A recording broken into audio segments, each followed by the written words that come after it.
few moments later. Gabungan badan usaha. Dalam kegiatan usaha, diketahui adanya penggabungan badan usaha dalam rangka mengefektifkan dan mengefisienkan proses produksi sampai pemasaran barang atau jasa. Penggabungan beberapa badan usaha tersebut dibedakan menjadi gabungan badan usaha secara vertikal dan gabungan usaha secara horizontal. Gabungan badan usaha secara vertikal. Gabungan badan usaha secara vertikal adalah penggabungan beberapa badan usaha karena saling berhubungan dan berurutan dalam proses produksi. Penggabungan badan usaha secara vertikal bertujuan menjamin kualitas, kuantitas, dan harga bahan baku, serta mengendalikan pasar dalam hal menyediakan bahan baku. Contoh penggabungan badan usaha secara vertikal adalah usaha tani singkong bergabung dengan produsen tepung tapioka, usaha perkebunan karet bergabung dengan pabrik ban, dan usaha budidaya kapas bergabung dengan produsen kain tekstil. Gabungan badan usaha secara horizontal. Gabungan badan usaha secara horizontal adalah penggabungan beberapa badan usaha untuk mengurangi persaingan pasar. Gabungan badan usaha secara horizontal dibedakan menjadi 6 jenis, yaitu sebagai berikut. Yang pertama adalah trust. Trust adalah penyatuan beberapa badan usaha menjadi badan usaha baru yang lebih besar dan kuat. Contoh trust adalah Bank Mandiri yang merupakan penggabungan dari Bank Bumidaya, Bank Dagang Negara, Bank Pembangunan Indonesia, dan Bank Eksim. Yang kedua adalah holding company. Holding company atau yang disebut juga dengan perusahaan induk adalah penggabungan badan usaha dengan cara membeli sebagian saham agar dapat memengaruhi perusahaan tersebut dalam bidang pemasaran dan keuangan. Saham perusahaan yang dibeli selanjutnya disebut sebagai perusahaan anak. Contoh holding company adalah PT Pupuk Indonesia. Yang ketiga adalah concern.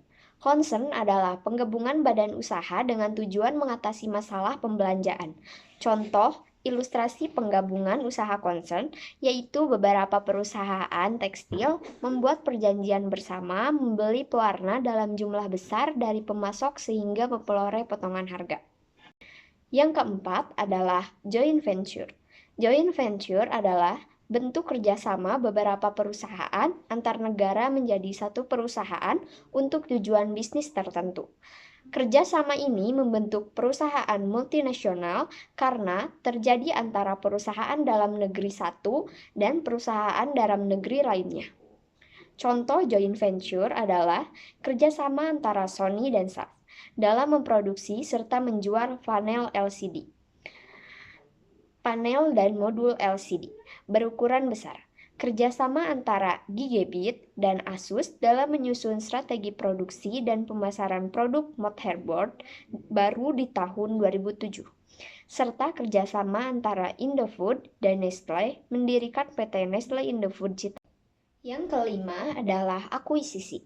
Akuisisi adalah penggabungan beberapa perusahaan yang sedang mengalami kesulitan dana dan bertujuan membentuk konglomerasi.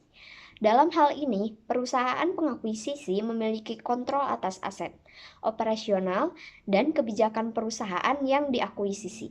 Contoh akuisisi yaitu Google mengakuisisi Android dan Grup Jarum mengakuisisi PT Solusi Tunas Pratama Tbk, serta Disney mengakuisisi Pixar dan Marvel. Yang keenam adalah merger.